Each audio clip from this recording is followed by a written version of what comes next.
we're going to begin by looking at the product rule. So product is multiplication.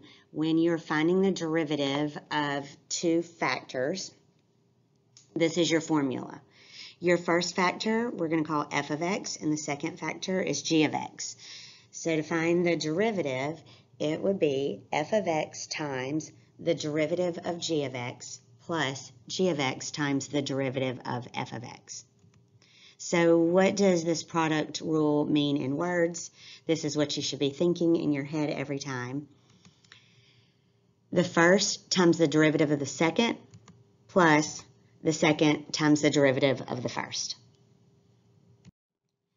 We're going to do two examples of the product rule. This is your first example. Find the derivative of h of x equals 3 square root x times 5x plus 1. The 3 square root of x, this is what we're going to call our first factor, and 5x plus 1 is what we're going to call our second factor.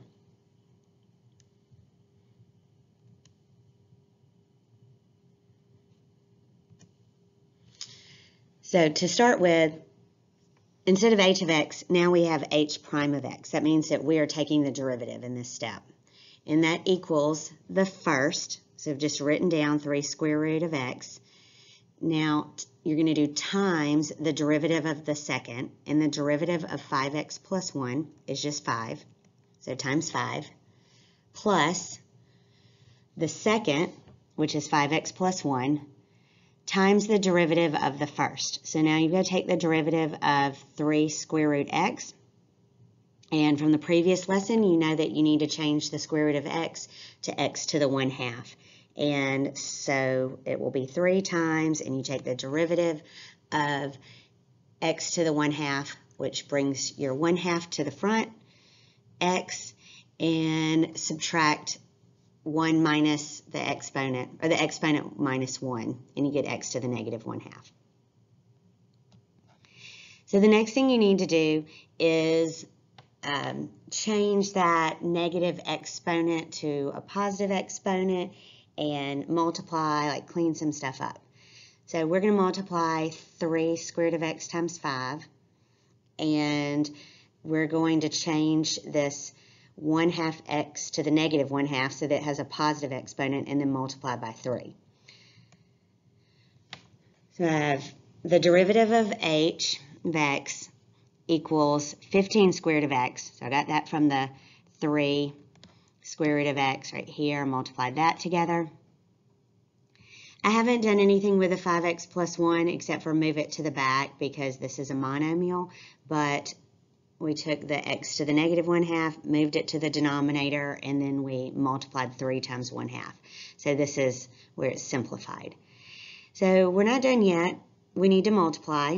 Multiply that, distribute the 3 over 2 square root, or it's an exponent, so sorry, 3 over 2 x to the 1/2 to your 5x plus 1.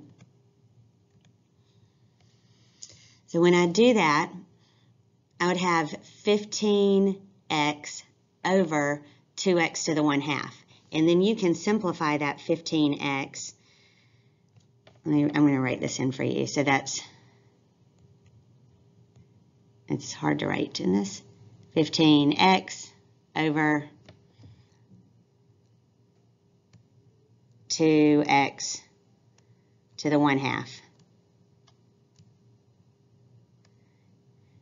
X to the first over x to the 1/2 is x to the 1/2, which is also written as the square root of x. And then you also distributed the 3 over 2x to the 1/2 to the 1, and change the x to the 1/2 to the square root of x. You don't have to always change it to a radical, but we like to have our answer in the form of the problem. So the problem had radicals, so I changed those rational exponents back to a radical. Example number 2. We have the function f of x equals x to the 4th minus 2x cubed minus 7, so this is our first factor, times 3x squared minus 5x, and that's our second factor. So you're going to think about the product rule in your head, and again, that's the first times the derivative of the second plus the second times the derivative of the first. So we're going to have f prime of x, because we're taking the derivative of f of x, and then your first, so you just write it down, times the derivative of the second. The derivative of 3x squared is 6x, and the derivative of negative 5x is negative 5, so that's 6x minus 5. Product rule is always plus, and then your second, copy it down, 3x squared minus 5x, times the derivative of the first. So the derivative of x to the fourth will be 4x cubed. And then minus derivative of 2x cubed, that's going to be 6x squared, and the derivative of a constant is 0. So the derivative of this first factor is 4x cubed minus 6x squared.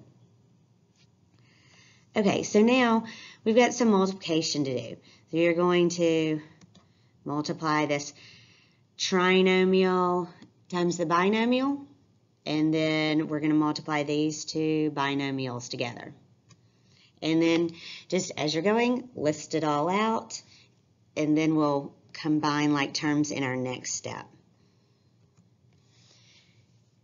After you multiply, you have f prime of x equals 6x to the fifth minus 12x to the fourth minus 42x minus 5x to the fourth plus 10x cubed, then let's see, and plus 35. That's all from this first trinomial times a binomial. Then plus, and then multiply these two binomials together, and you should end up with 12x to the fifth minus 18x to the fourth minus 20x to the fourth plus 30x cubed. So now that it's all multiplied, you can combine like terms and write your answer in standard form.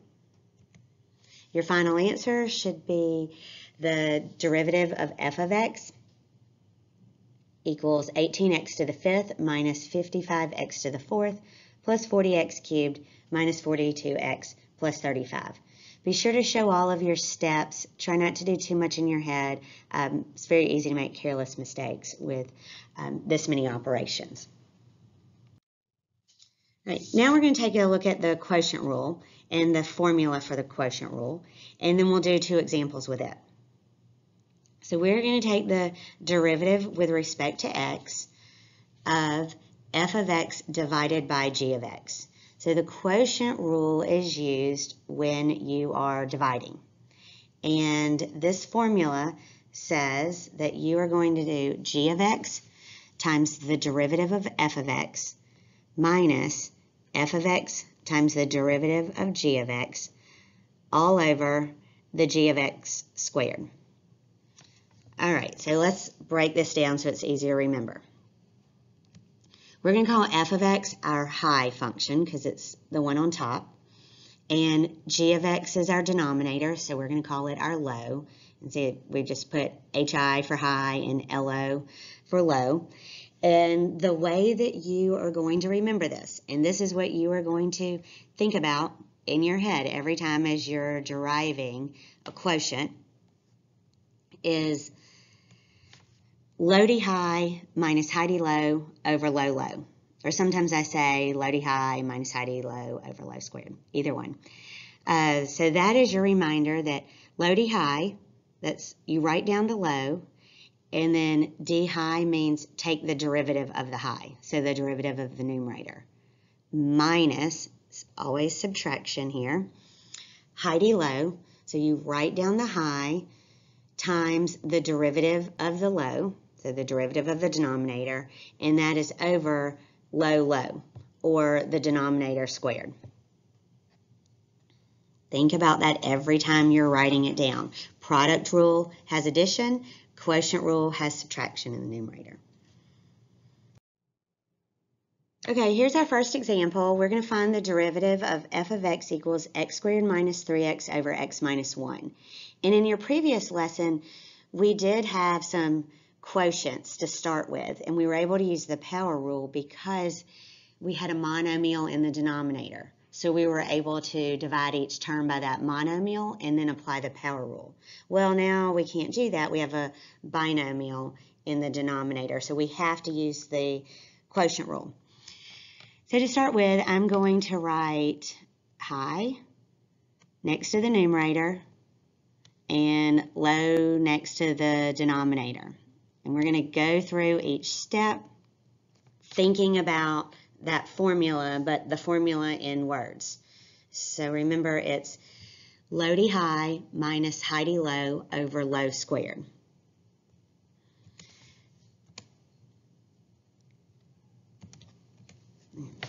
So the derivative of f with respect to x. First part you're going to write down is low-y high. So that means you're going to write down the low times the derivative of the high. And the derivative of the high is 2x minus 3.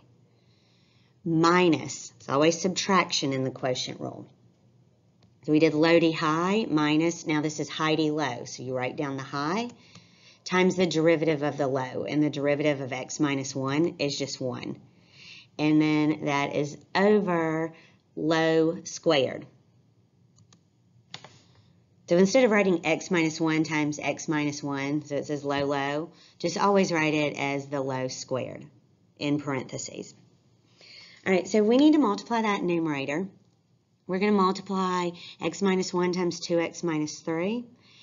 And in the back, you have the x squared minus 3x times 1.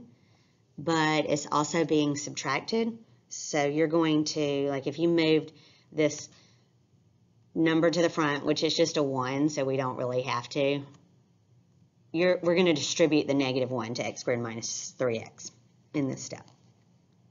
So the result of that is the derivative of f with respect to x equals 2x squared minus 3x minus 2x plus 3 from my first two binomials. And then distributing that negative 1 is minus x squared plus 3x. So you've got to remember to put parentheses around, and I probably should have done this at the beginning, like parentheses around this numerator and denominator so that you distribute this negative that you need to. Notice I left it as x minus 1 squared in the denominator. That's fine. You do not need to expand that. You can always just leave it as that low squared. And then finally, we're going to combine like terms. So we've got 2x squared minus x squared. That's going to be x squared. Negative 3x minus 2x plus 3x is 5x, and then plus 3. So your answer is the derivative of f with respect to x, or f prime of x, equals x squared minus 2x plus 3 over x minus 1 squared. This is our last example for the keeper. Find the equation of the tangent line of f of x equals 3x squared minus 2 over 4x cubed plus 1 at x equals 1. All right, so our answer is going to be an equation of a line. And it's an equation of a tangent line of this function at the point where your x is 1. So we know that to find the tangent line, we're going to be taking the derivative. And so we need to apply the quotient rule to start with. So we're going to take our function, f of x, and use the quotient rule. So start with low-y high, which means the low, you're going to write that down, 4x cubed plus 1 times the derivative of the high. And the derivative of 3x squared minus 2 is 6x. Minus high-y low, so that's write down the high, derivative of the low. So times, and then your derivative is 12x squared. All of that is over low squared. So 4x cubed plus 1 squared. Okay, normally, this is where we would start to multiply the numerator and then combine like terms, so we have a simplified answer for our derivative. But we're evaluating when x is 1. We can do that just as easy and save us some time if we evaluate right now, instead of going through all the multiplication and combining like terms. So we're going to plug in our 1 everywhere you see that there's an x. So this step that we have right here, this represents the slope of the tangent line, and we want the slope at the tangent line when x equals 1. So f prime of 1 means we are evaluating by plugging in a 1. So I have 4 plus 1 times 6 minus 3 minus 2 times 12, and then that's over 4 plus 1 and then squared. So go ahead and simplify. That would be 5 times 6, which is 30, minus 1 times 12 is 12. So I've got 30 minus 12, and then 5 squared is 25. 30 minus 12, we can simplify again, and you get 18 over 25. 18 over 25, this is the slope of the tangent line when x equals 1. So you may need to write that to the side. So I'm going to put, like, that's the slope of my tangent line. Sorry, it's in slow motion, so you can read it. Okay, so we have our slope of our tangent line. We're going to use point slope form. So I need a point, and I have the x coordinate. I don't have my y coordinate yet. So remember, this is a point on the line. So now when we plug in 1 for x, you're plugging it into the original function. So we're going to evaluate f of 1. So f of 1 equals, and then you do 1 squared is 3, so that's 3 minus 2 in the numerator, 1 cubed is 1, 1 times 4 is 4, so 4 plus 1 in the denominator, and that's equals 1/5. Well, now we know our point. We only knew the x coordinate to start with, so it's 1 and then 1/5.